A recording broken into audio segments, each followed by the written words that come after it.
Harvard studies on brain plasticity show that although it takes less energy when you're younger and more energy when you're older, you can still change your neurological functioning at any age. All right. I have a graphic in something somewhere here. So, welcome. That's the cold open.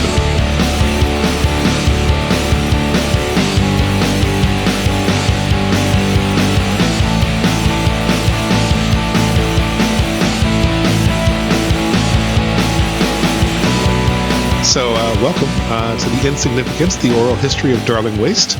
My name is Lance Waste. I'm the singer-songwriter, and I struggled for a long time. Do I put I am or I was? So I'm like, You're still with us, so we're grateful. Occasionally, the singer-songwriter and frontman of the indie emo band Darling Waste. With me is my co-host, my best friend, my oldest friend, both in terms of years and the oldest person I know. My producer, my bandmate, my co-writer, my arranger, multi-instrumentalist, engineer, Jamie. Thanks so much for having me on this, Lance. Yeah. How are you doing? How's life? I am doing good. Life is good. The last time I saw you was at your wedding celebration. Yeah. Right? Thank you for being there just about 2.5 months ago. That was was that really that long ago? Maybe a month and a half ago. I don't know. No, it was a month and a half ago. Okay. I was like, oh my God. Yeah. Math is not my friend at this time of day. And how's the new house treating you? House is good. We've made a lot of progress on our basement construction. And so as you listeners may have guessed, in every house I've been, I have to build a drum room. So we are well underway. By way of unneeded information, it is 2 layers of 5/8 inch drywall on each side of the wall with rock wool in between. So doing a lot to try and not piss off the neighbors. I do something similar when I record drums, which is I take the microphone stand and I raise it up as high as it goes, and I turn the boom part of it to make a T, and then I hang a blanket up. Oh, and then if I have then I'll do like 3 of those, and I'm like, drum room, we got it. Yeah. Oh my God. It's kind just of the as effective. Just as effective. Doesn't cost $12,000 and take a year to finish. So I sort of like that my legacy around the city I live in is that every house I've been in, the new people say, why is there a random drum room, which really looks more like an isolation torture chamber? Right. So my father-in-law, my wife's dad, will find hurt raccoons mostly, but hurt wildlife, and nurses them back to health a lot. He does this a lot. And one time he got in trouble with the city, and they said, do you have a bunch of raccoons in your house? And he's like, no. And he did. And I was living in Cleveland. Wait, let's say semantically, like, how many is a bunch? They didn't define the number. Currently, right now, I think he has 4, like a mom and 3 babies. Yeah, that's a bunch. If I got a bunch of bananas and it only had 4 in it, I'd be a little disappointed. So I think he was fine. So I said, sure, you can store these. And the police were coming, or someone was coming, animal warden, but he didn't know when. It's going to be like a drop in. So he's like, can these raccoons just stay at your house for a while? So he came to my basement in Cleveland, and my basement at the time had this weird dugout section underneath the front porch where someone had just blasted through the wall of the the foundation, and made like another extra room underneath their thing. So he came over. He's this really nice carpenter, and he made this cell door, and it was like really heavy wood at the bottom, but it was like chicken wire at the top with a metal bar, and it had these big padlocks out there, and he threw these raccoons in there and it was nice. It had like heat lamps and limbs, like tree limbs and stuff, and I was selling a Christmas tree. And these 2 girls came over, and they were high school kids going to college. And I was like, yeah, it's right down here in my basement. And I brought them down, not realizing that it would 100% look like a cell. And they were so scared. I'm like, no, it's okay. It's full of raccoons, which I don't know if it made it better or worse. I'm not here to catch you. I just have wildlife down here. So the purpose of this podcast, I think each week we'll play a song, maybe 2 if we have time. Just discuss what we remember about the song from the writing, recording, how it was received, what we thought of it then, what we think of it now. Has it aged well or poorly? What we would change? I don't know. Anything else that pops up. But since this is the first show, I guess maybe we can try to define what Darling Waste was, or talk about how it came up, how we met? I guess I don't know. Kind of, you know what I mean? Like there should probably be some sort of context. Absolutely. Also, I guess we should sit at the top. We're going to go chronologically. So we're going to start album 1, song 1, moving forward, which should get interesting as we get to stuff you've never heard.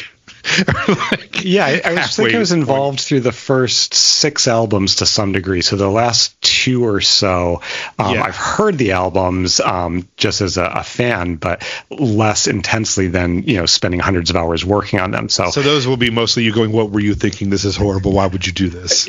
Why did we peak on album 1? 2. I think album 2 is the peak. I mean, album 2 is great. I love I don't know if you count Death of the Dreaming as album 3, but let's just count it as album 3. Yeah. I really like albums 4 and 5 as well. I think I do 2, like 4 and 5. Actually, 2, 4, and 5. I think so. Maybe we'll power rank albums and songs at some point. Oh man, that's gonna be fun at the end of it. I was thinking as we were preparing this, my wife is a big fan of The Office and especially of Jenna's podcast where she and Angela went through and listened to every episode and talked chronologically about it. So I'm thinking, despite them being not quite as famous as us, we're really going to do something in that vein. Right. And it's weird too, because sometimes I enjoy people talking about comedy or movies or music more than the actual finished product. I like how it's made part of it better. Right? Oh yeah. I read books about the making of movies and enjoy that much more than the movies. No question. For sure. Absolutely. Yeah. I like directors' commentaries of bad movies because I want them to kind of like what was going on here, what happened, defend yourself. I recently came across on I think it was Tubi. There's no sponsorship here. Oh man, Tubi.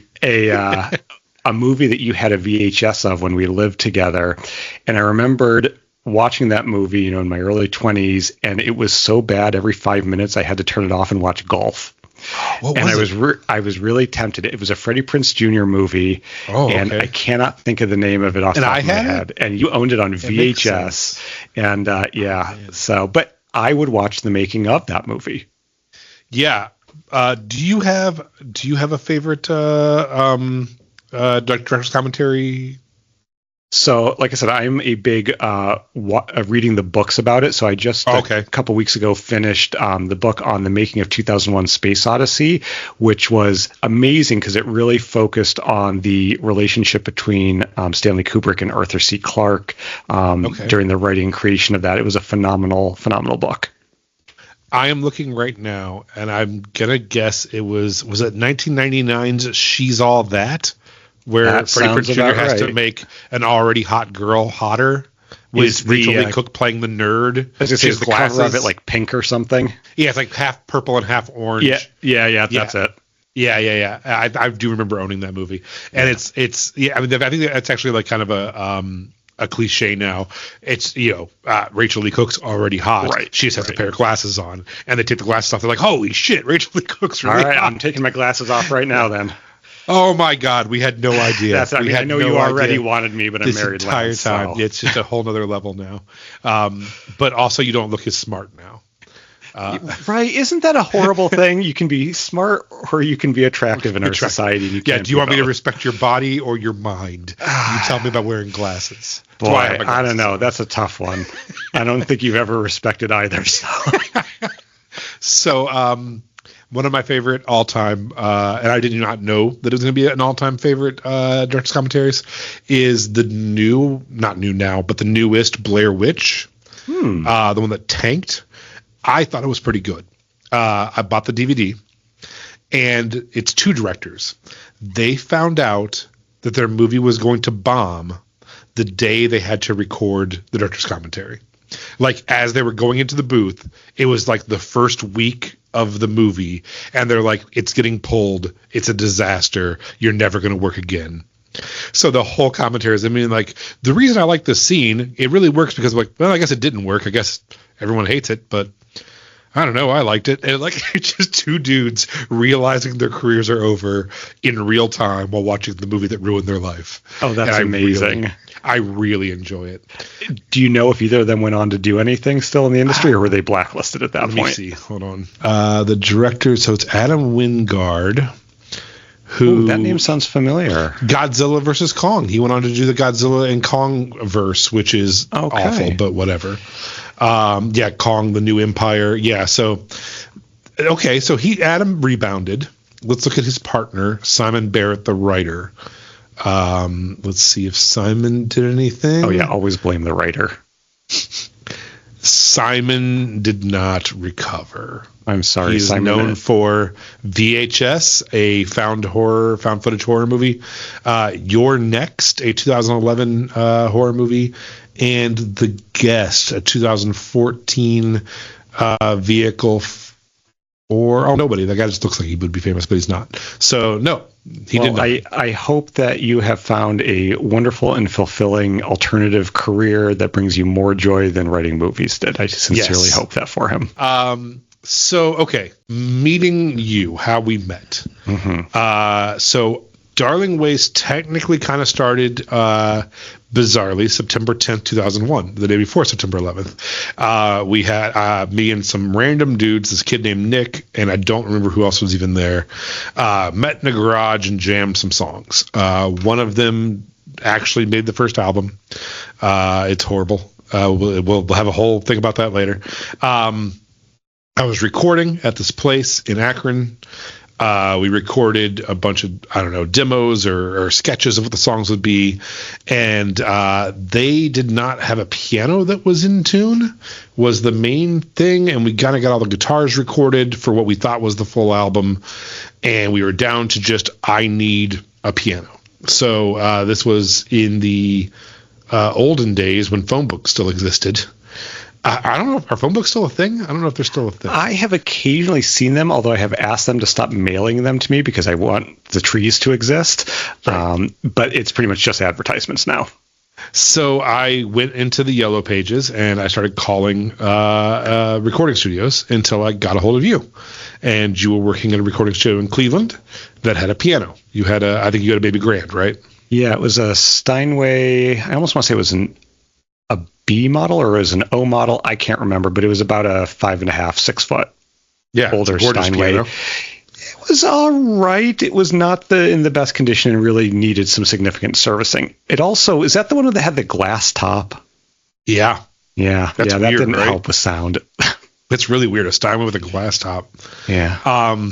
So I believe, I think I paid to tune it. I think I hired someone or something to tune it for you guys or something. It's possible. Sometimes we also would have it tuned for jazz sessions, and then we would think who else needs piano, and we would book their sessions around it to benefit from that. That's smart. Same thing with sometimes we would rent in a full 9-foot concert grand from New York and have Steinway and Sons deliver it to us, get it tuned, use it for those big sessions, and then we'd book as many other clients around that as we could. How cool is that? But I was listening, and actually one of the questions I had about the very first song that we're going to listen to was that our piano at that studio? Because it sure as hell sounded like it. I believe it is, and we'll talk about it because I believe it's you playing. I don't think that's me. That was my second question. I think the first ever Darling Ways song ever is just a solo performance piece by you.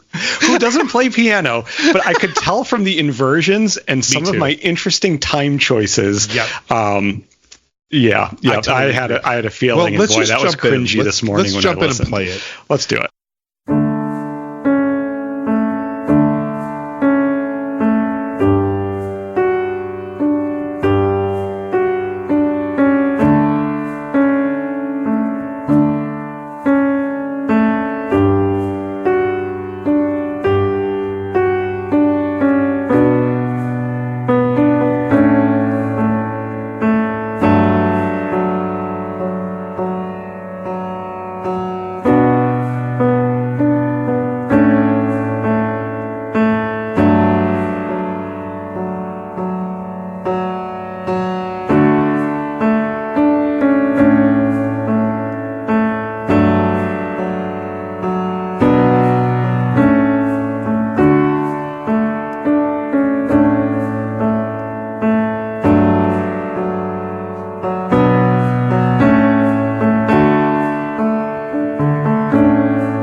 So let's first off.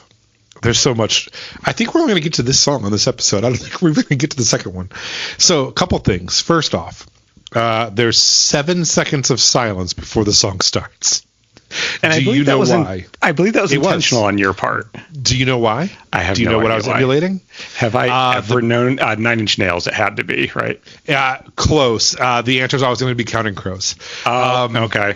Yeah, the beginning of Counting Crows. By the way, I love how Counting Crows and 9 Inch Nails is close, but somehow in Darling Waste World, if you fuse those two bands, that is Darling Waste. Yeah, 100%. Yeah, 6-7 seconds of silence because I believe round here on Counting Crows' first album is the first track, and there's like 6 seconds before the guitar riff starts, and I thought that was neat, and so I'm like, let's do that. Let's just steal that. Yep. So secondly, always a good idea to start your debut album as a band nobody's ever heard of with silence. Yeah, and it can only get worse from there. Now, here's the thing. This is so Darling Waste of us. Okay, if you're younger and you're listening to this, there used to be CDs. This was a CD. This was planned as we were recording it to be a compact disc. Compact discs at this time, maybe a little earlier, we might be a little late to this trend, had hidden tracks, right? That was like a big, at least in my world, that was a big thing. I don't know. I actually think we were so late to it, which is so right for Darling Waste that we're like, we have this brilliant idea. It was done 10 years ago, but now we're going to bring it back. Now we're doing it. So my big idea was, wouldn't it be funny if the track list lied to you? So if you turn the CD over, there is no track 1. Track 2 is Drive Away, and it says 2, but there is no 1 on the track list, which was dumb and also caused us nothing but problems our whole career when we were loading it onto things, or when anybody on any radio station said, oh, play obviously Changing Seasons, and they go down, they count down 5, and they play 5, and they play Truth About Lies, and we're like, no, not that one, it's actually 6, it's just the 5th one on the list, because we thought we were so clever. So I thought it'd be funny. It was avant-garde to have a hidden first track. I just wanted there to be a hidden first track. I think it was Tool. I don't listen to Tool, but I think there was a way that Tool put audio before their first track, like the CD started on track 2, and then you could rewind it. Yeah, there's a pre-roll capability on CDs. Yeah, so I think there was talk about maybe trying to get this song like that, because also it's just Drive Away, right? It's just a piano part of Drive Away. So I think there was also, at least in my head, part of the thought was, wouldn't it be cool if there was a hidden 1.5-minute piano intro that you couldn't hear unless you backed it up? And we just couldn't do it for some reason, so we stuck it on the front. I think that's kind of my memory. It's simply because our studio did not have CD authoring software. We just burned a disc. Makes sense. So, and then this is also super Darling Waste, and this will come up again and again. So apparently, and I don't know if this was me, I don't know if this was some band member, I don't know if this was a record label, I don't know who did this, but once streaming came about, which was later than 2003, we loaded it up, and they wouldn't let us put it up without a track name, so we spelled Instrimntl wrong. And it wasn't a choice. We just spelled it incorrectly. I was going to say, choosing to spell it incorrectly and thinking, wow, this is some sort of hip or cutting edge, whatever, would have been so on brand. Doing it accidentally is double on brand. Very on brand. I know our third album, I misspelled completely and sentences. We've since fixed them, but I ordered 1,000 copies of our CD with completely spelled wrong and an A in sentence. It was sentences. But let's turn that story around, which is that you have sold more than 1,000 of those albums to be able to reorder them fixed. True. That is true. Right. But give credit where credit's due. So, okay, going back to Instrimntl. It sounds fine. Yeah, you can't say it wrong. Yeah. Do you remember where in the sequence of putting this together you decided to let's talk about that. So, okay, looking at the whole album, which we have up here. Track 1 is Instrimntl, 2 is Drive Away. Drive Away was one of the last songs written for this album. That's why it's okay. Yeah, and I was wondering, is that Andy on drums or is that somebody else? Okay, I thought so. It's Andy. So Fairy Under Finger is old. Nothing Special is old. Truth About Lies is kind of oldish, but I remember us doing a lot of work on that. Obviously, Change the Seasons we did together. Yeah, and you wrote Changing the Seasons before you were born, and just like it just came to you in utero. It's just been in my life the entire So, but then the rest of the album is all junk from the early days of. So it took me 2 years to record this album, which is about standard for me. It takes 2 to 3 years probably to write and record an album for me. I write and record very slow. But yeah, so I would say Change of the Seasons, Truth About Lies, Drive Away, and Instrumental are the newest tracks. In terms of the recorded versions of them, and some of them the writing as well. Yes. So I would say this was very end of album. So should we... Plus, you're playing it. So we already had to have formed a relationship. And I said, hey, go play a solo performance on piano. Yeah, you, who does not play piano, for a band I am not in... shall record the first song on this album is just, again, very on brand. Yeah, so we met. I just wanted to do one session. It was to record the piano on Change of the Seasons because the piano at the studio I was at was a clunker, and I was going to bring it back to them and finish this record.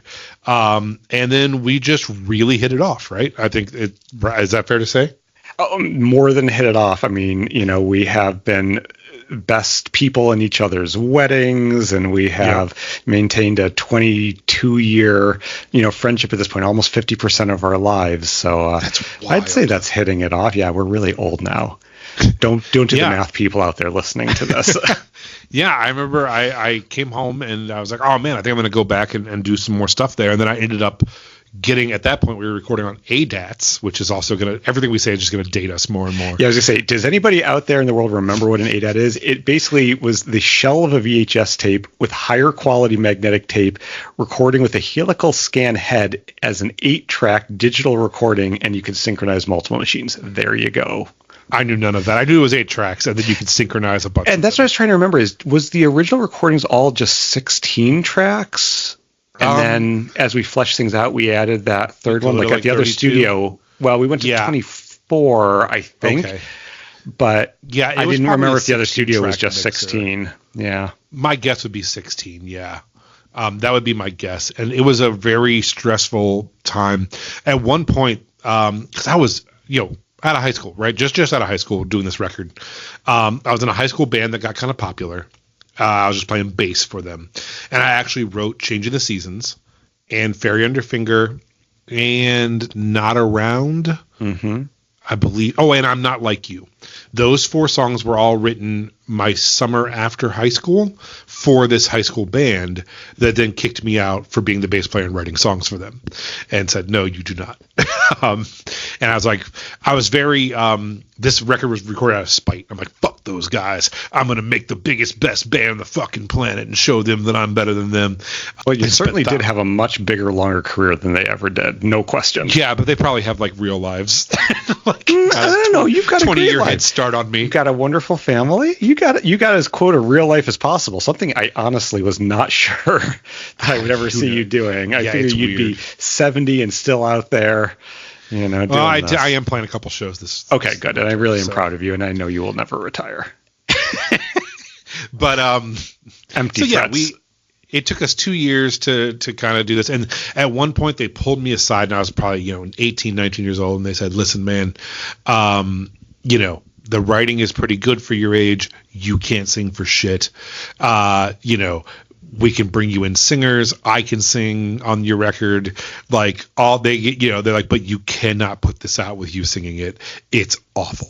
And I was just feeling so low and so bad about myself. And then I met you, and we had really similar taste in music and kind of a much similar vibe. Because I don't want to name anybody's names, but those guys were like real cool at the time. They were. Remember, the one dude was with the people from. Was it Stabbing Westward? No, it was Gravity. What was their name? Gravity Kills? Is that the name of that band? Do you remember that? He used to record at MetroSync or rehearse at MetroSync. Oh, it was like him. You're talking about our friend Don. No, maybe, who was in. Now I'm going to forget the name of the band. Wow, that's funny. Well, are you thinking of Prick? Nope. So we know, Okay. obviously, we have our connection there. Time for us to name drop 90s industrial bands we know. Let's see here. And of course, I mean, we do have that connection with Andy from Stabbing Westward. Right. Again, So it's not Prick. It's not Stabbing Westward. No, but there was Patrick. What was his name from? From Filter. From Filter, yeah. Was it one of the guys from Filter? I certainly have some recordings, secret recordings. Yeah. From those sessions. Yeah, they were good, right? Like they were cool. The music was good in sort of an audio slavish sort of way. I'm sorry, Greg, Yeah. you're going to hate me for making that comparison, but that's coming from Andy. There was a certain I mean, I love Andy to death, and a phenomenal drummer. Yeah, and talk stuff. about Andy a bunch. But from a songwriter standpoint, there's a certain such technical proficiency at writing songs in certain styles, but sometimes it lacked a certain like immediacy, I guess I would put it. Yeah, it was kind of like too broad, right? It was for too broad of an audience. It was like super band sounding. Like you're like, okay, yeah, these are all amazing players, and they wrote a really solid song, but I'm just not connecting with it emotionally. I totally agree with that, because I was really excited to be hyped for that and to know them and be like, oh my god. I was like, yeah, these are slick, they're fine. But yeah, so that guy Sean was the one who told me when I was like 19, like, find another singer, you can't sing. He's not wrong, but I still did it for a long time. As I'm about to be like, and I can sing, and then I have to listen to 100 songs where I can't sing for the next 100 weeks. So maybe I shouldn't. But you know what? I had the my flag here. I had the exact opposite experience with the first solo album I did after college, where I had brought in my college band singer to sing for me, and he said, "Jamie, come on, this is all your music that you've solo done everything on. Just sing your own album." Like, you owe it to yourself to sing. It doesn't matter whether you're good or not. Sing your own album. And I really appreciated him as a friend, like pushing me to do that, because I am a terrible singer. But it still was very meaningful to have that experience and to own it at that level. So one memory I do have is, so I was pushing the wrong direction at the first studio and kind of doing like a Pearl Jam STP kind of thicker voice on the first record. And you kind of got me to sing a little more honestly and to sing prettier, and and instead of trying to emulate someone else, just sing the best you can as who you are. And I remember I came home with a demo disc or just a daily of what we had done, and my dad was like, "Oh, you're singing like you. I really like this." And it was like the first time my dad had ever complimented me on rock music. And so I do remember that. He's like, "Oh," I think he actually said, "What made you decide to sing like yourself for once," or something. And so I was like, "Oh, well." What a sweet story. Yeah. So should we talk a little bit more about, again, that fateful first meeting? So yeah, go ahead. I'll always remember, we had just booked each other over the phone, and you showed up at the studio door, and you had your long trench coat on and your dreads, and and I'll never forget I had the dreadlocks. Right, and you know this story. So the second time you came for a follow-up session, some random dude rings the doorbell and is just standing there looking at me like expecting to come in. And I'm like, "Who the heck are you?" It was you. You'd cut off your dreadlocks and were no longer wearing a trench coat, and I had no idea who you were. So, do you know why? Do you remember why I cut off my dreadlocks? I don't. Someone was trying to kill me. I had pissed off someone so much, they were running around my college campus, and they weren't from this state, trying to find me. And someone tipped me off, and I saw them. This was when I was into a lot of like very far leftist stuff, and I had pissed off some neo-Nazis so bad that they came to my campus looking for me. And I actually ran into an office of an advisor and took his scissors and cut my hair off. You had pretty long dreads. Yeah, to escape a group of angry right-wingers who were looking for me on campus. But so we met, we hit it off, and I remember you invited me to, I believe, a Christmas party. I think this was probably, do we meet? I don't know. I think we met in 2002. This was probably like somewhere like November 2002. Is that? Yeah. I'm wondering, about right? was it a Christmas party at the studio? Was it an album release party? No, so it was at your house. So you had sent me an email that said, "Hey, by the way, we're having this Christmas party. We would love you to come." And then a week later, you sent me an email, and the headline was, I think it was, Happy Unchristmas was the headline. And I was like, what is this? And you and the person you're with at the time had split up. And you said, true. There is no party. Do not come over. We are splitting up. So I forgot this story, but I feel better that I don't remember the party because there actually wasn't a party. There was not a party. And then so at some point, I don't know if it was at this point or not, I had started kind of interning at the studio to kind of learn the craft. And I think you were giving me a discount or something. If I like did certain amount of hours, I could sneak in some shit or something. Probably. And you were bringing clients my way. And oh yeah. I have that's a whole nother thing to talk about, like that's my weird business sense. So I was hanging out at the studio a lot, at least, I was on the futon a lot, while you were working. And, it's so long now, I can't remember. But anyway, you were in need of a roommate. I was in need of a roommate, and we'd only known each other for like a month and decided to move in together.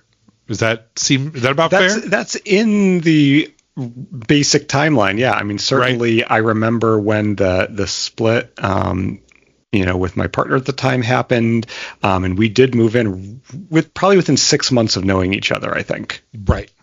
Yeah. So we went from not knowing each other to I'm going to play one song on your piano to, okay, let's do a whole album to, okay, I also work with you to now we're moving in together in under 6 months, right? If ever there was evidence that I was a lesbian, it's that. Meet you hauled right into your apartment. 100%. Right? Yep, we're moving in together. So some of the questions I have for each song, here's my 5 questions that I want to throw through for each song. When and where was this recorded? Which we did. Who played on it? Just you. Somehow. And the reason is I am an okay piano player, but I am very first inversion of chord, basic piano. You are a little jazzier. You like to invert. You actually like to think about your piano parts also. But what's crazy to me is why didn't I write out what I was going to play and let somebody like you, more talented on piano, actually play it? Because we were 20 and you're like, let me play this piano. And I was like, let me run the board. We just wanted to do things we needed to do. That's probably what it really was. I wanted to run the board. You wanted to play the piano. Yep. So we're like, yeah, let's not worry about if it's good or not. Let's do the things we want to do. Yep. And then make it the very first Darling Way song in the very first album. Yeah. So who am I ripping off? So I think this is a valid question for every song I've ever written. So I think there's 2. I think the 7 Seconds is definitely Counting Crows. Mm-hmm. And I think the piano classical version of the second song on the album is straight up Smashing Pumpkins. It's from A Melancholy and Infinite Sadness. Before, I think it's Tonight, the second song, they play this refrain and then go right in. And I think I was probably influenced by that. And thinking like this album came out, I think in 2003. Is that right? Yeah. Yeah. I look back at my own stuff in that time period and the number of electronic instrumental introductions to rock songs. It was so of the time that we were putting these sort of things. And I never stopped. I love that. Even on the newest albums, I'm still just a prisoner to that. You're just retro now, and retro's in. Retro's always going to be in. But this does start a long history of what dumb shit are we doing on track 1 of our album.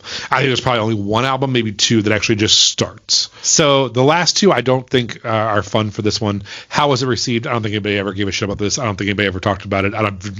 This is the first conversation I think I've ever had since 2003 about it. Well, and of course you mentioned, how that really just ended up causing so much havoc with the way you had not listed it on the back and all of that. Yeah. So not well.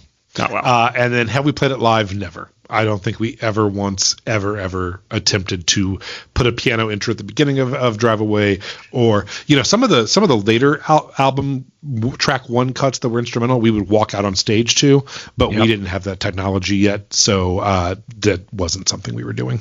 Yeah, was that Hannah Bond that has your friend speaking in French? Yeah.